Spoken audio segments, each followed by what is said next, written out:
All right, yo, what's going on between this game sports back again? And before we get started, I want you guys to go over to Facebook, like and share the page, like and share the show, and then go over to YouTube, subscribe, hit that bell notification button, and let you know every time that we're going live. This time we're out in West Lafayette, Indiana, I believe, home of the Purdue Boilermakers. We have a coach here that pretty much got me on the right track for graduation and helped me with life and stuff like that. It's been a while since we spoke, but we have Coach Steve Lutz. Coach, what's going on? Well, what's going on, buddy? Good to see you. Good to see you. It's been a while. You got the beard going, Yeah, got the hat rolling. Probably back when you were playing for us, I had still a little bit of hair. Yeah. But it's guys like you that you took my hair away from me, Hey, I was a good kid, man. You were a do good too much. kid. I didn't try to give too much trouble. Never. No, you're a good kid. And, you're a success story. This is why I do it, because, you were in college and you were drifting a little bit. You needed some direction. You needed some people to stick with you and to stay on top of you. And then you get that degree and now look at you, you're big time. You've got your own show and you're inviting me on it, which is crazy. I'm trying to get there, man. I'm trying to get stumped with the big dogs, as they say. So, Yeah. But, let's jump right into it. Tell us a little about your background and how you got started and what led you into coaching. Yeah, you know what? Well, I'll be honest, and I tell people this all the time. I had really good high school coaches and had good college coaches, and they were always mentors to me in my life. But when I got to college, I thought I was going to go into business, and I'm not great in math, and it's hard to get a business degree if you're not great in math. So, I get to like my sophomore year, and I finish, accounting 1, and I'm like, man, struggling to get a C in college accounting. And the spring rolls around, you're getting advised, and the guy's like, well, you're going to need to take accounting 2 in the summer and then statistics in the fall. And I'm like, oh, man, this might not work out so well for me. So,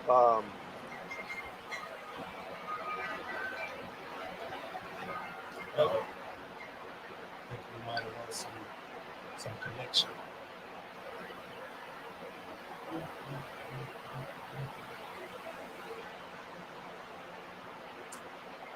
Yeah, so we lost connection. Coach he's on the road trying to get back on. So we're going to wait until he gets back. If anybody's watching and they got any questions right now, it's time.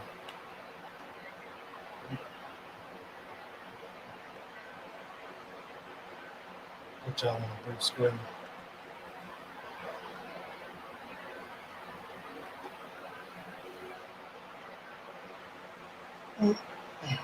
We'll be back shortly as soon as Coach gets back.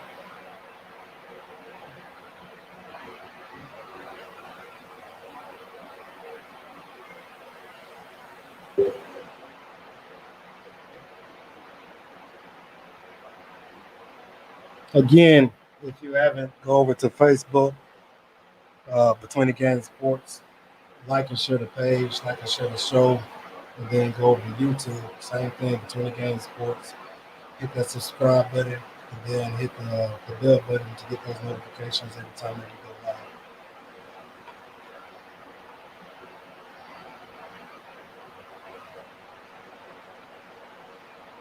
All right, everybody's back. All right, we back. Will, is that me or is that you? I was still on. So, okay. Yeah, I was still on. Hey, man, West Lafayette needs to upgrade on its data and towers and stuff, man. Yeah, maybe so. Sorry about that. I don't know where I lose you. He was just kind of talking about he was going into accounting too, I believe. Yeah. So I mean, no, and this is real. I mean, you get into college and you think you want to do something, and then you figure out that maybe your skill set is not what it needs to be for that major. So you've got to have a backup plan always, with life. I had a plan, hopefully that, heck, I'd be a head coach by now, but I don't get a job or a pandemic hits. Well, you got to have a backup plan, and the same kind of deal. I just kind of went back to, all right, what do I know? What do I like? And what do I want to do? And my high school coaches had been good to me. My college coaches had been good mentors to me. And I'm like, hey, I can do this. I think I could be a college coach, or I could be a coach, period. And so I sent letters to everywhere in the country looking for a job. And then at the end of the day, I got lucky and I got a job in San Antonio, which is my hometown, at Incarnate Word. And, I started working for nothing. I think I made $186.13 a month. Oh, Think wow. about that. $186.13 a month. Yeah. Yeah. That's pretty much nothing. Just went to, 4 years of college and spent, I don't know, I would think if I wasn't on scholarship, that would have cost me $150,000. And I'm making $186.13 a month. And I'm working in a restaurant / bar on Thursday night, Friday night, Saturday night, and then Sunday day, just making ends meet. And then when I got there, I got hooked.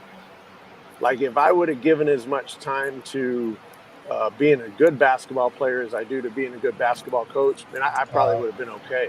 You know what I'm saying? And then from there, it's just, you just kind of climb the ladder. At that point, Incarnate Word was kind of the lowest of the levels of scholarship basketball, because it was NAIA. And then, you go from there I went to a junior college as a coach, and then I went from there to a Division I school. I went to Stephen F. Austin, which is obviously where our lives crossed. And then from there, I went to SMU, and I went to Creighton, and now obviously I'm at Purdue. Yeah, so that's a hell of a journey. Kind of like you, I didn't really know what I was going to do. I think I was a math minor at one point, and I got tired of doing math classes, so I had to switch it up. I always kind of knew that I was going to go over to the coaching side. It's just, it takes a while, and I'm going at a different path, so this is my path towards it now, as far as coaching. I do a little AAU, but this seems to be taking off, so I'm going to continue to kind of push forward with it. Yeah, for sure. No, this is great. I mean, and again, the thing is you get a chance to help and impact and work with young people, which, somebody helped you along the way, didn't they? Right? Yeah, absolutely. I mean, hey, we got to pay back. You can't always just take and take and take and not pay back. Understood. So, like you mentioned that you've kind of been a journeyman, and now you're at Purdue University. Just tell the people a little bit that don't know where Purdue is and don't know anything about it. What is it about Purdue University? Purdue, and this is what most people don't know about Purdue, is that it's a state university. But I mean, it's top 10 in the country in terms of academics. Our engineering is really, really strong. Our business is really, really strong. And then just the overall academic makeup of the university is very strong. So, like, outside of an Ivy League education, Purdue, Northwestern, Michigan, those of us in the Big Ten, we have strong degrees. So, again, kind of outside of that Ivy League, this is the best academic basketball league in the country. But it's a smaller town, college town. I'd probably equate it to College Station there in Texas. And we're located basically in between Chicago and Indianapolis, because I can go 2 hours north and be in Chicago, and I can go an hour south and be in Indianapolis straight off the highway. It'd be like being off of Highway 59. Yep. And so, it's a university that revolves around a college town and around the students. It's kind of quiet in the summers, but like during the year, it's on. I mean, every single one of our home games is sold out, and we're 15,000, a little less than 15,000 in our arena. But just like in Texas, how people are just so crazy about football, people in Indiana are crazy about basketball. Yeah. So it's neat. It's neat. I never experienced it growing up, obviously, in San Antonio or Dallas. You just don't see it like that. Yeah. I want to say like 2 or 3 years ago, I took a group of girls out to Chicago, the AAU tournament out in Chicago. And we played a team from I want to say close to the area in Indiana, man. When I say they had, it's just an AU game. I want to say they had about 100 fans, and it was it was packed, and those girls were serious. I mean, it's like they lived and breathed basketball on a daily, kind of how it is for here in football. Yeah, for real. Like one of our freshmen, he's a redshirt freshman. Actually, his name is Mason Gillis, and he's from Newcastle High School in Indiana. His high school gym seats 10,000.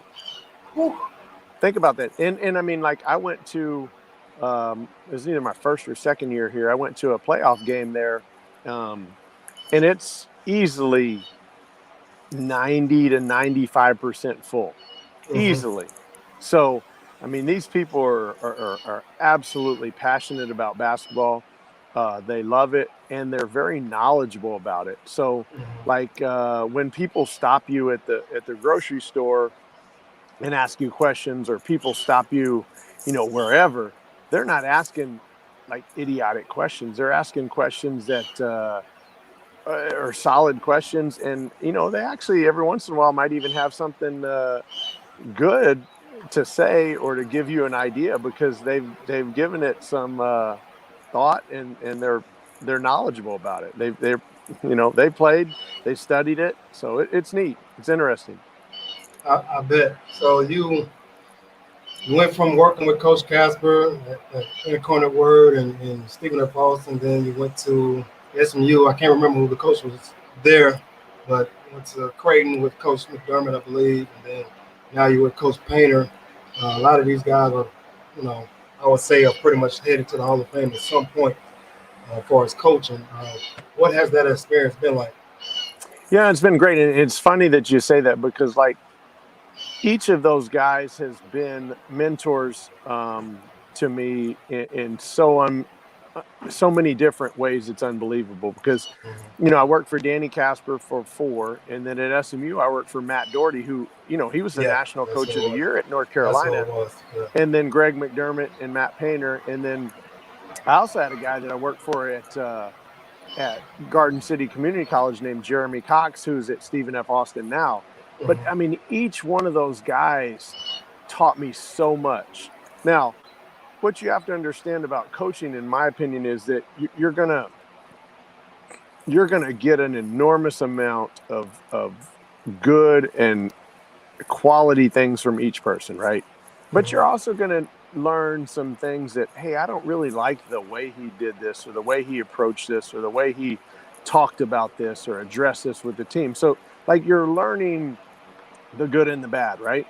And as an employee, that whether you're in basketball or whether you're in life, you've got to take the good from people and stay away from the bad, right?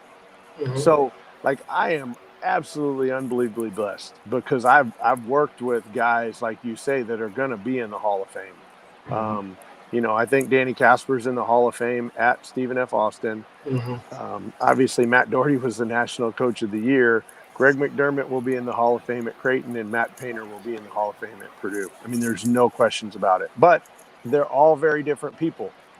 Some coaches are more offensive minded, some coaches are more defensive minded, and some, are kind of in between. And like I say, I've just tried to pull a little bit from each and every one of them, of the things that I liked, and then kind of go from there. Understood. Yeah, we know Coach Casper is a defensive coach. Everywhere he goes, that's all he preaches. But so you work with so many different types of coaches with personalities. What has been your, you kind of been picking all their brains at certain times in your career. What has been your, overall coaching philosophy? Um, you know, it, I think first and foremost, you've got to recruit really good players that are really good people, and then you got to let them play. So I think that as hard as I will be on my players, I'll be a players coach in that if you're going to play hard for me and you're gonna share the ball and play the right way, I'll give you an unbelievable amount of freedom. But with that being said, you've got to recruit guys and find guys that can play in your system. I really like guys that can shoot, can pass, and can handle that basketball. Now, with that being said, I like athletes, but I don't. I'm not a big fan of one-dimensional guys. The game of basketball is become almost positionless, other than maybe a center, if you have one of those. And guys got to be able to handle that ball and bring it up after they get it off the backboard. Guys got to be able to take a smaller guard into the post, or if you're a bigger player and you get a, a small guy on you, maybe you back him down. Or if you're a small guy and you get a big guy on you, you got to be able to go by him, right? So um, I've really felt like that each person I've taken offensive stuff from. I wanna play fast. I want to play really good transition basketball to where you're scoring before the defense gets set. And if you can score in the first 8 to 10 seconds of that shot clock before guys are able to get matched up and to get into position, the analytics tell you this, and just common sense tells you this, that you're going to have a very high percentage of good basketball possessions. Now, when you get into, the second or the middle part of the shot clock, you've also got to be able to, keep the floor spread, give guys to room to maneuver and give them room to play. And when you do that, then it kind of comes down to, okay, man, have you drilled the right things? But still, it comes down to, did God give you some ability? Because the better player you recruit, the better coach you're going to be. And, you just got to give them space, and you got to give them some parameters with which to play in. And then they'll make all of us look good.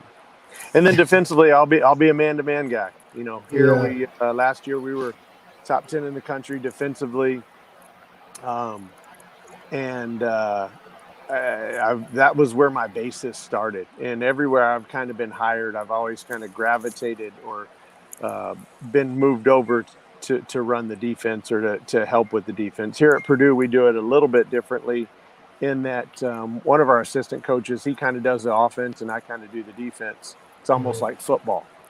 Okay. So, coordinators. Yeah, it's almost like coordinators, and I love it. It allows me to be the head coach every day defensively, right? And it's working out great for us.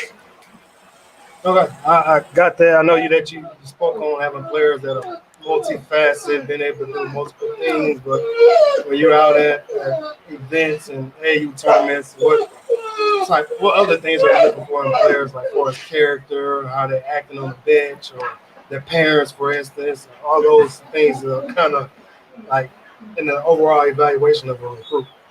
No, all that goes into it, man. You know how it is. I mean, you were in a college locker room. You don't want to play with other guys that are jerks and selfish, right?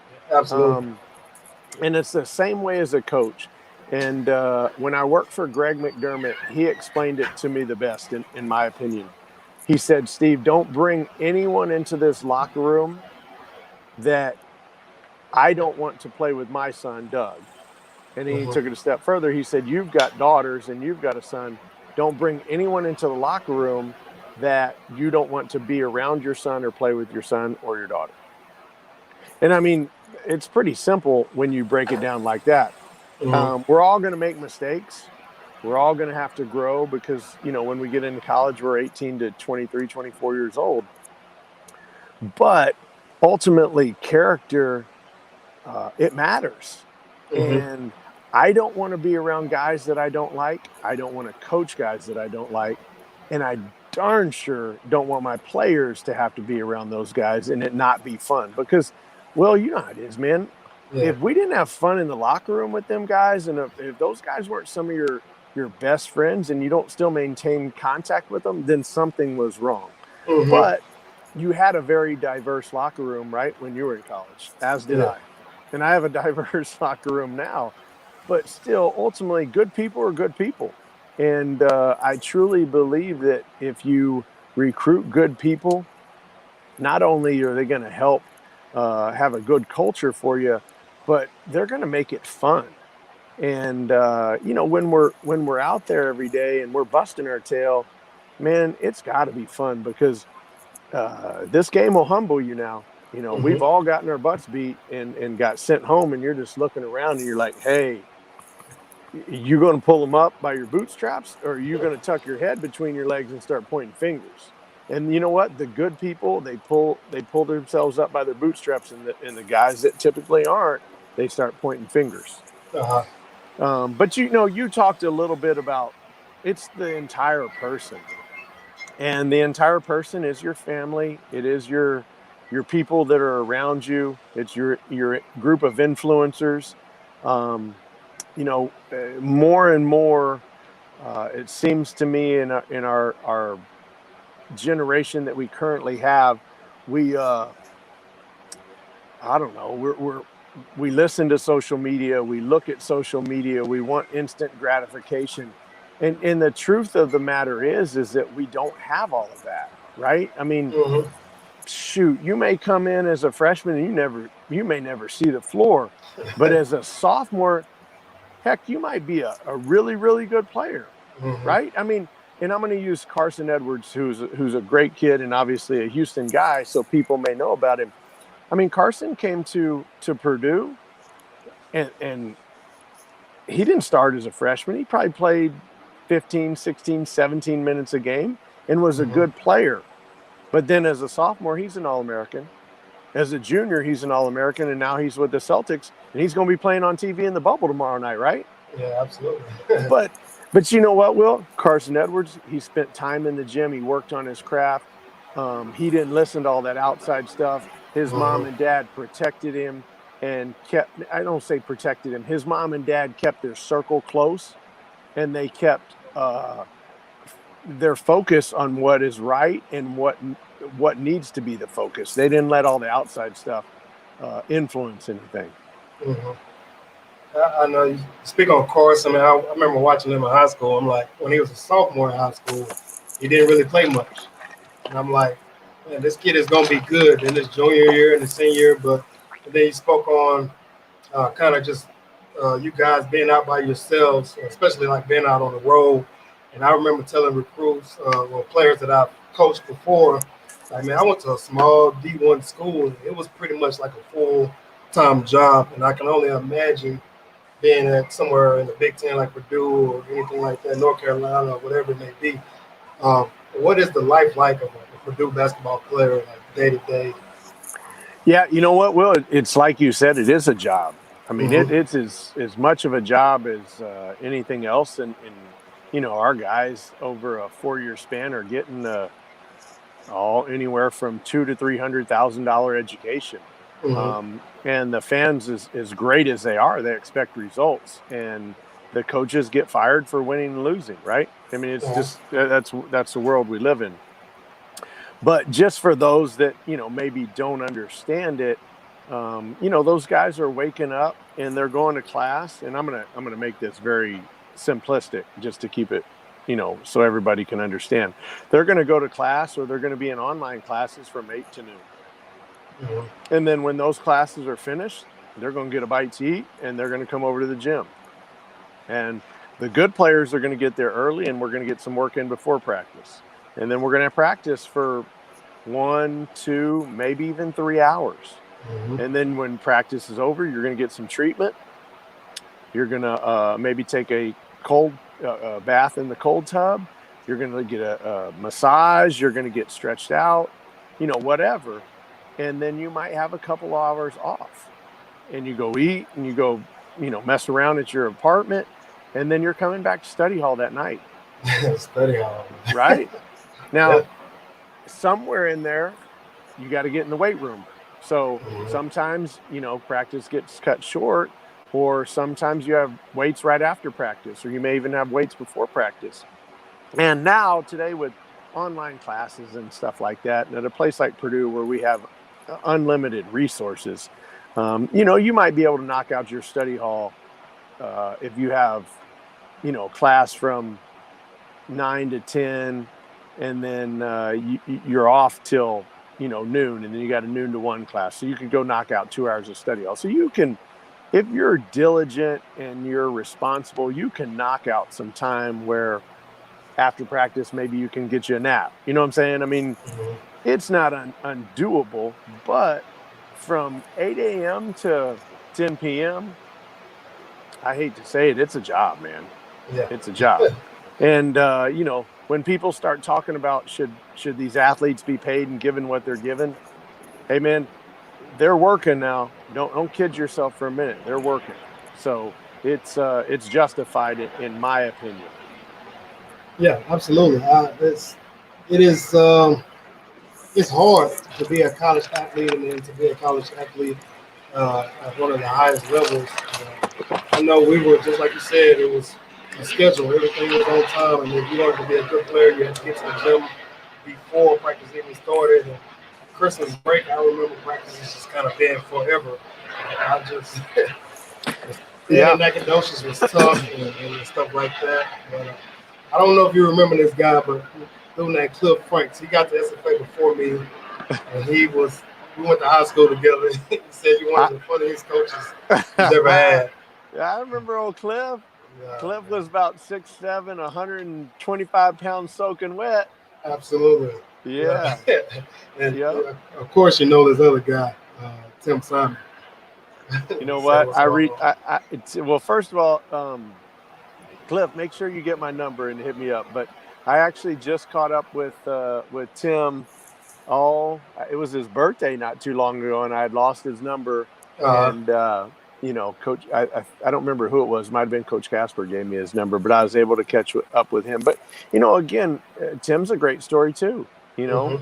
Tim was there for a year. He went to junior college, and then he came back and he had a good career, and look at him now. I mean, he's a law enforcement officer, and he's doing great things. He's got a family. Uh, Mhm. Basketball brings a lot of us from different cultures together, and it makes us one big family. The thing I didn't probably say, Will, that I should have earlier, um, you touched upon being at like a Purdue. What makes it even harder is that, so maybe at Stephen F. Austin, when the game was over, you guys could go to Chili's and wouldn't really nobody mess with you. Uh-huh. But like when you're at Purdue and you go to Chili's after the game, like if you were balling out, hey man, those people maybe give you a standing ovation. I mean, coming over your table, taking pictures. But those people, again, this is a lot of Indiana. Those people also know when you didn't do well. And so Mhm. you're walking up in Chili's with your girl, and they're looking at you like, hey, man, you had 8 points and you were 3 for 10. You need to get your butt over to that gym and you work on your game. You know what I'm saying? Yeah. So I mean, there's good and bad with both of it. But what I tell people all the time is, hey, if you want to play at the highest level, which there's not a guy that's playing high school basketball that doesn't want to, play in the NBA, play high major basketball, because it's going to prepare you. I mean, it's going to put you on the stage, and you got to learn to deal with that stage. Oh yeah, absolutely. And speaking of stages, you've pretty much experienced every stage there is in collegiate coaching, from NAIA mid-major, high mid-major to high D1 level right now. What has kind of been the biggest difference? I think you kind of spoke on that earlier.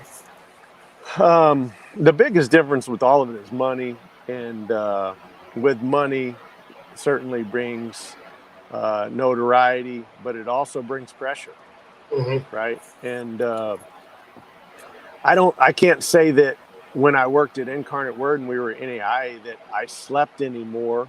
You know what I mean?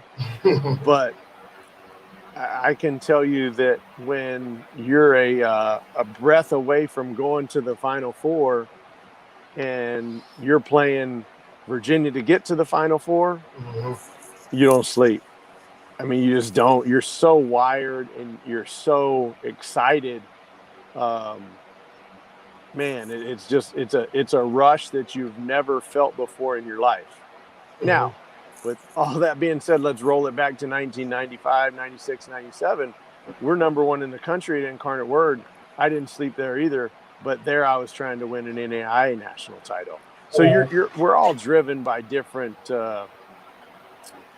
motivating factors, and you know the competitiveness in all of us. That's what drives us. But man, it's a high. and I've never been a drug user, but it's a high like I've never experienced. That's for sure. Mm-hmm.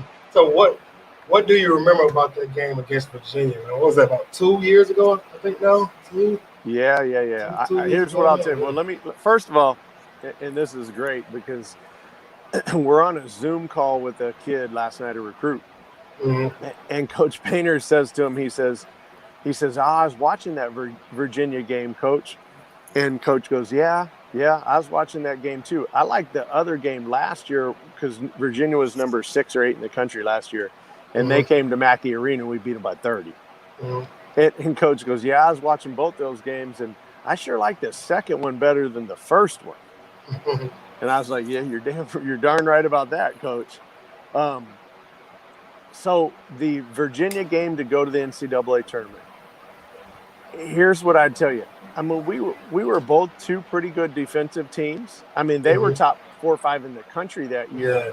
We weren't quite as good because we were more offensive minded with Carson and Klein and them dudes. But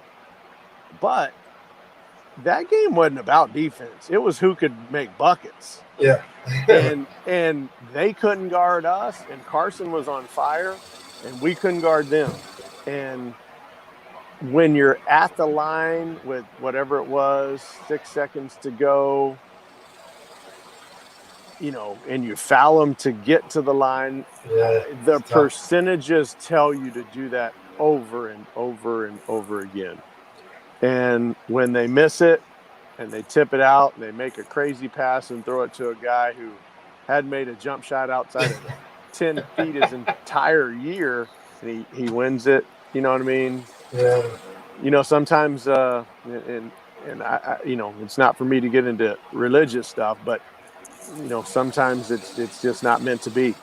Yeah, absolutely. That's a heartbreaker.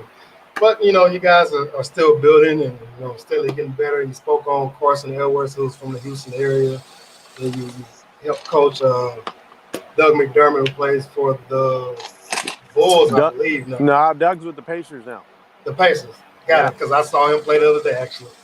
Yep. But what has that experience been like, just working with guys that could you tell that they're going to be pros, or, was there a difference in their character and their mindset? Yeah. Hey, you know what, Will? The guys that are pros, and so with the exception of probably one of them, I've had 3 NBA picks at Creighton, Doug, Justin Patton, and Kyrie Thomas, and then Carson at Purdue. So that's 4 in the last, 6-7 years. The difference is those guys' work ethic was unbelievable. And so, but now they're all different. Like Patton would spend hours upon hours in the gym, but he'd kind of screw around. He'd shoot half-court shots and have some fun because he was a fun-loving guy.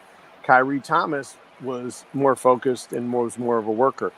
Doug was even more focused than all of them. He wouldn't come in there for 2 hours, but he'd come in there for an hour and a half or an hour or 45 minutes. But when he started to the time he finished, he just busted his tail. And Carson was very similar to that. Carson would get in that gym. He had an agenda on what he was working on. He went hard, and he worked on stuff that he wanted to work on, but stuff that carried over into the game. And he did it, and he got in and he got out. Now, Carson would go late nights. Doug kind of seemed to come a little more early in the mornings. And then the other guys were a hodgepodge of both. But you know what I mean? Different guys do it different ways. But you know what? They all did the same. They worked their tails off, man. And when we talk about getting there a little bit early for practice and then practicing and doing all that, it's the guys that are like Carson and Doug that come back at 11 o'clock at night, or they were there at 6 or 8 in the morning. Those are the guys that are typically NBA players. Yeah. Excuse me. I don't know where that came from, but yeah, I didn't know Carson was going to be who he was, and I'm happy that he did it. Of course, he's been a Houston guy. Again, that work ethic, and we had dudes like that, kind of like that at SFA. Josh, had a pretty good career overseas. I talked to Scott the other day. He said Josh was in town, and they kind of hung out. But Josh was one of those guys who could just – I remember Josh would go out Thursday nights, and we ran the mile on Friday. And Josh would walk in and go change clothes, and then go right back down to the mile and run like a 5 minute mile. And I'm like, man, here I'm in trying to sleep 6-7 hours, and he was different, man. So I I can attest to what you're saying, and Cliff is saying that college basketball is one of the hardest things he's ever done, and he actually went and played overseas in Portugal and I want to say in Spain for a little bit. But uh, tell the people how hard college basketball really is. It's just I think it's one of the hardest things I've ever done in my life too. Yeah, there's no questions. Again, your margin for error is small, right? I Uh-huh. mean, you think about the number of high school players that then go to play Division I basketball, and that's not knocking Division II or even NAI, which is what I played, right? Or Mm-hmm. Division III. I mean, to be a Division I basketball player, you're going to be in the top, I don't know, 15% would be my guess Mm-hmm. of players. But then once you get there, every one of those other guys, they're just as good as you. So what's your separating factor, right? Yeah. I mean, are you a guy that, and those guys, and Josh Alexander obviously is a little bit of a outlier in that he could maybe go out on Thursday night and still perform Friday morning at 6. Most people Mm-hmm. can't do that. No. You know what I mean? I mean, so for you to be able to, number one, put yourself in that elite company of being a Division I player, but then a low major player, a mid major player, a high major player, boy, the pressure is unbelievable, but the separating factors are significant. And when I say separating factors, I mean, other than the elite athletes that are just blessed with God-given ability, it comes down to your discipline, to your work ethic, um, to your basketball IQ, and Mm-hmm. then are you willing to sacrifice to be the best? And then are you willing to sacrifice, maybe your individual game for the team game? And that's a hard thing to do when you come out of high school and you've averaged 25, 30 points a game and Yeah. you've been the man, everybody's kissed your butt. And then you come to Stephen F. Austin or Purdue or wherever you come, and they're like, hey, man, you need to pass the ball. That guy's Yeah. better than you. Like, people they don't hear that. I mean, how many times did anybody ever tell you in high school, hey, you know what? You're not as good as him. Pass him the ball. Now, Mm-hmm. with me, that was a little different because we had a big guy that was 6'10", and Coach Bonowitz wasn't a dummy. He was like, hey, pass him the ball, Yeah. right? So I was used to it, but not many people get that. And so it humbles you and it knocks you down to your knees. And then how do you fight to come back up and say, okay, man, I'm going to sacrifice for the good of the team, but I'm going to bust my tail and I'm going to make coach tell that other guy coming in to pass me the ball. Mm-hmm. And that's what separates you. Yeah, absolutely. And speaking of Josh, I know, shit, I wasn't no dummy, man. Like Josh could shoot the hell out of the ball, and it was like, let me play defense for one, so I can play two, and let me just help out the team. And so it is what it is, and accepting that role shows a sign of maturity. And some folks don't ever kind of grasp that notion or that thought. And Cliff kind of spoke on um, something I was going to ask you next, and he said, uh, do you plan on becoming a head coach? And my question was, what's next for you? Yeah. You know what? I absolutely want to be a head coach. My daughter is going to be a senior this year. So there was only probably one or two jobs I would have taken as a head coach last year because Mm-hmm. I'm not going to displace my daughter as she goes to her senior year. She's going to be a college soccer player. She's put in the time and effort in it. And my being a head coach doesn't ever supersede my kids and Absolutely. their lives. So with that being said, though, I've interviewed for head coaching jobs Mm-hmm. uh, all over the country, and it's crazy. I mean, you're from Texas, and people think, oh, it's just kind of the natural thing that you come back to Texas. I've interviewed from North Carolina to Utah to Indiana to Texas. right? And so you have to think about it this way. There's only 351 Division I basketball jobs, okay? And there are, 75, maybe even 100 that I either can't get, North Carolina, Duke, that kind of stuff, or I don't want. And when I say don't want, I don't mean that disrespectfully. I just mean that when you start getting to the level that I'm at and you make really good money for your family, it just doesn't make sense to cut your salary by two, or you know what I mean, to cut it by a couple $100,000, because you're planning for the future of your family. This is not about me. And so, long story short, is let's just say that leaves me 251 jobs, right? Well, there's 3 guys on every staff that are equally capable as I am to get those head coaching job, plus head coaches that have been successful at various levels that want to get back to being a head coach. I mean, you have a Matt Doherty who went from Notre Dame to North Carolina to Florida Atlantic to SMU. See what I'm saying? So he's kind of hit low major, mid major, all that. And then you have NBA guys that are assistants that want to come back into college coaching. So your percentages are stacked against you. They are. And the market is very fickle. But, you got to, as long as you work with good people along the way, and you're a good person, you just got to believe in yourself, and you got to believe in the fact that, good things happen to good people, and you'll be rewarded for your hard work.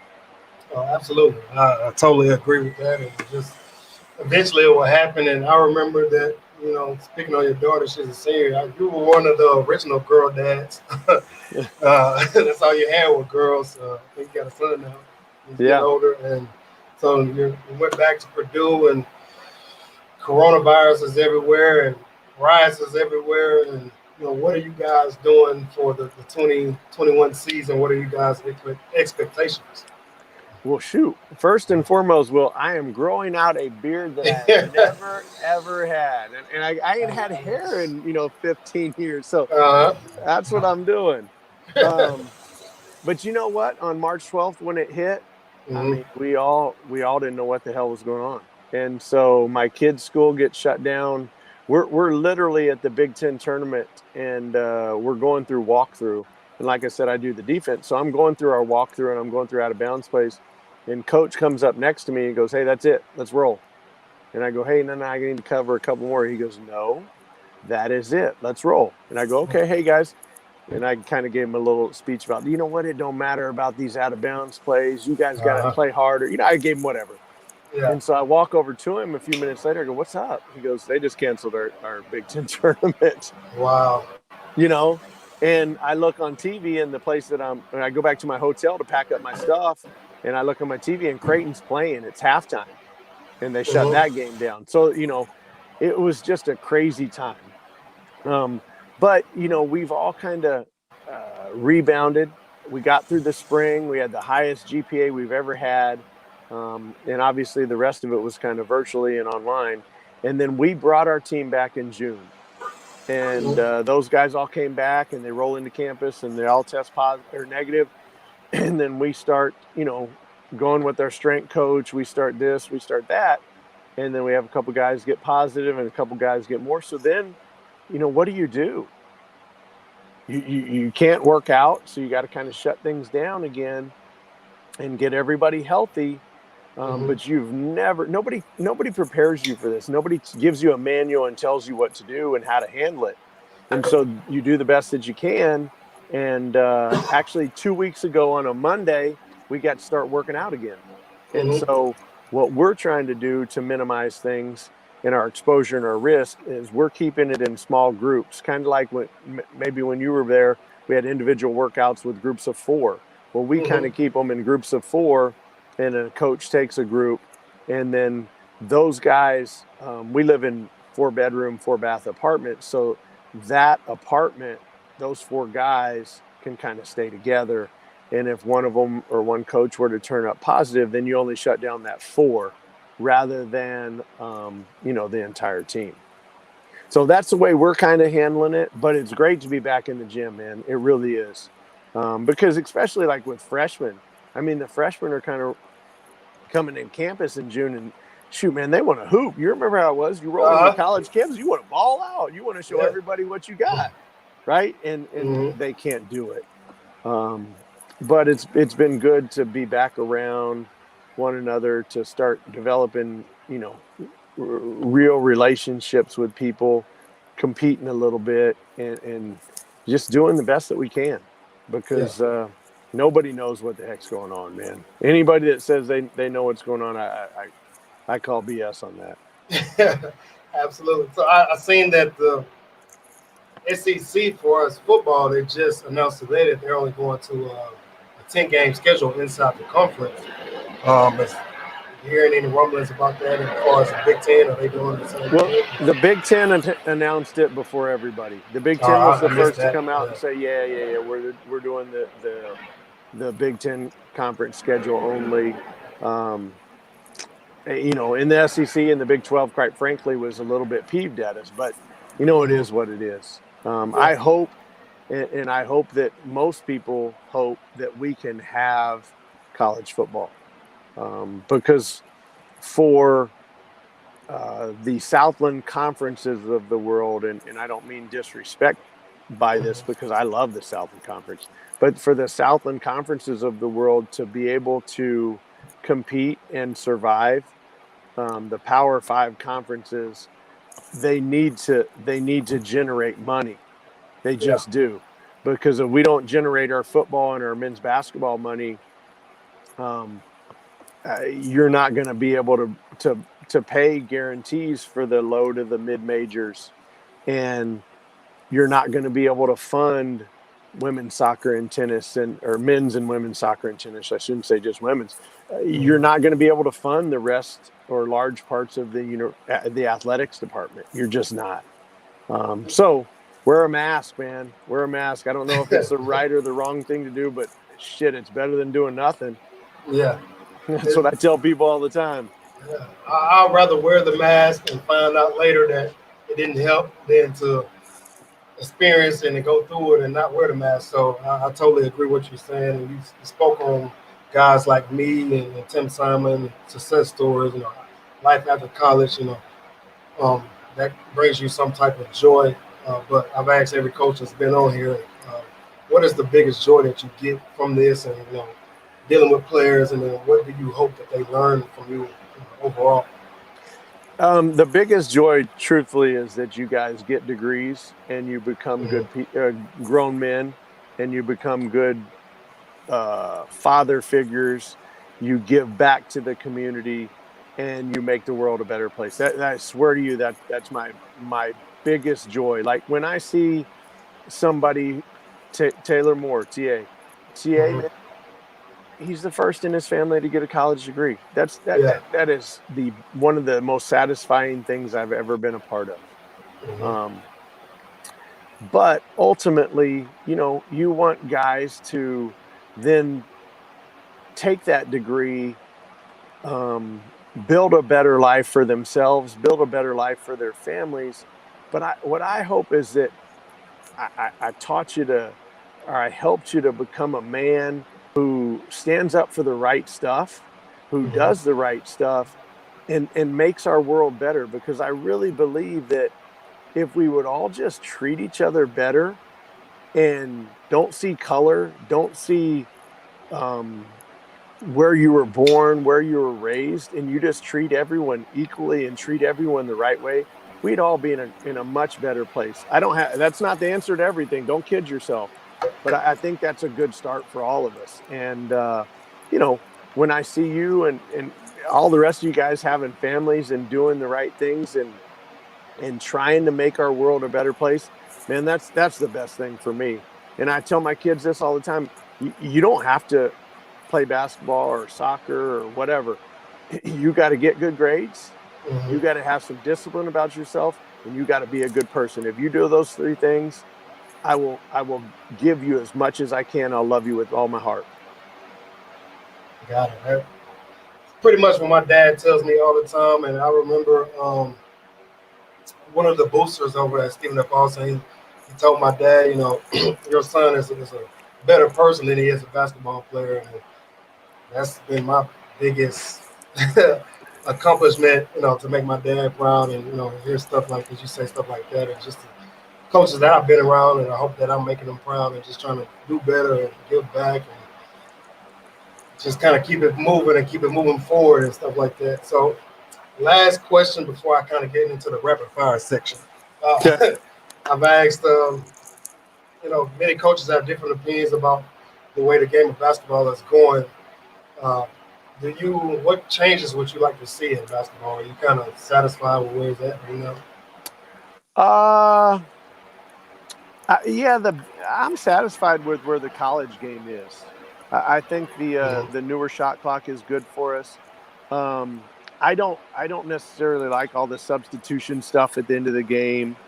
I and the timeouts. Yeah. I think that if you're a really good basketball coach and you've put a lot of time and effort into your team, into your craft, that you can help adjust the outcome of the game if you can manipulate things later in the game, especially. So I don't like that. But other than that, I think our game is growing. I think our game is very strong. It's become a little more and more exciting each and every year. And I attribute part of that to the shot clock changes, but I also attribute that partly to the kids, because I think the kids they've certainly become more athletic, but I think we've become more skilled, and I think that guys can shoot and pass and handle a little bit better than, say, 10, 15 years ago. So I'm certainly satisfied with where our game is at this point. Okay. Just hit me. I don't know if you can speak on this or not, but I know there's plenty of advocates for expanding the NCAA tournament. You got any thoughts about that? I think with the pandemic, I'd love to see it. Uh, I think that the current way it is, if we have a full season, I'm not for expanding it, because you know what, man? When you get into the real world, you got to learn to compete and you got to learn to produce. Absolutely. And I find myself being frustrated with my kids as they've grown up and they finish a soccer tournament and they get a medal and they didn't win a game, especially when they were younger. And my son, he's only 7, so he don't really understand, but he's loving these trophies up on his wall or these medals, and you really didn't win, right? And when you graduate and you finish your eligibility, nobody gives you a medal and nobody gives you a trophy unless you win, unless you produce. So I'm fine with our current situation if we have a full season. But if we don't have a full season, we only play conference, man, I'd love to see them expanded to 96, which is kind of the number I've seen. And let's not put all the pressure on Stephen F. Austin per se to win the Southland Conference tournament. If they win the league and they lose in the conference tournament, I would love to see them still go, because, man, it's hard to win a conference title no matter what level you're at. I still put a lot more value in winning the Big Ten or the Southland or the Big East than I do than winning the tournament, winning the conference tournament. I think that that's unbelievably hard to do. Yeah, you're playing teams that you probably played twice already, and then you're trying to get into the conference tournament and national tournament, and everybody's giving everything that they've got. It's just crazy, and it's very hard. And so, last two questions, kind of rapid fire, 1 or 2 words. Your family. Oh, I love them to death, man. It's been the best since I've been home for the pandemic. I was able to teach my 7-year-old all of his e-learning every single day. He was a first grader. We graduated to 2nd grade. We didn't cheat too much along the way, so I've loved it. My daughters, I've been to everything that they've had since my season ended. We've all worked out around the house. I've cooked and grilled more since our season ended last year than I have probably in the last 5 years. So that part's Yeah. been great.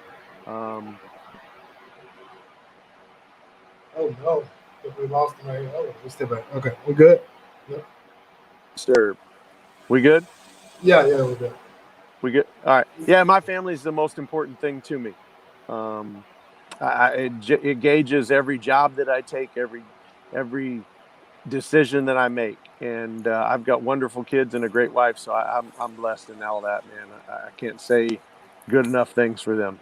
Yeah. Exactly. I don't think people really understand that's not in the business of coaching how much coaches sacrifice the time away from their parent. I mean, away from their family, wife, kids, or their parents if they're still living. I just don't think people appreciate that. And the same thing goes for athletes. And then we lost a major athlete at the beginning of the year. And I've asked every coach that's been on here, your thoughts on Kobe Bryant because he was one of my guys. Yeah, I mean the ultimate competitor. Maybe the only one I think maybe is as good, if not better, is Michael Jordan. Mm-hmm. You know what I mean? Like the ultimate competitor, but yet got humbled along the way, made a mistake or two along the way, but Yeah. seems to me rebounded, never lost focus, and always put his family first. And we all get caught up, especially if you're Kobe Bryant, you can get caught up in the glitz and the glamour. But to stay grounded and focused and put your family number one or 1A or 1B, along with being a competitor and a supreme professional and an ambassador for the game. He's one of the all-time best. I mean, it's a huge loss and a void for basketball. And your heart goes out to his family and Mm-hmm. I can't imagine it, man. I can't imagine losing my wife. I can't imagine losing my child. So Mm-hmm. I can't imagine what his family went through either. Absolutely. I think 2 or 3 days ago made 7 months or 6 months since he's been gone. It's just crazy how time has changed, and 2020 has been crazy overall. And, you know, we're at the end of this, and if anybody got any questions, now's the time. But Coach, I want to thank you for coming on, and appreciate your time. Like I said before, doing this, time is something that you can't get back. So appreciate those who give it to you. So, but if you got anything else left to say, man, Yeah, go for yeah, it. no, man. Again, Will, like I said, I can't tell you how proud I am of you and all the guys, that have come through. Let's be honest, it wasn't always a pleasant or an easy conversation, right? I Uh huh. mean, there were some days where, hey, you got to do this, and this, Mm-hmm. and there's no negotiating. Yeah. And at 18, 19, 21, 22, whatever the ages were, you don't want to hear that shit. I mean, you just Yeah. don't. But when you know that people love and care about you and have your best interest at heart, I think it makes it easier.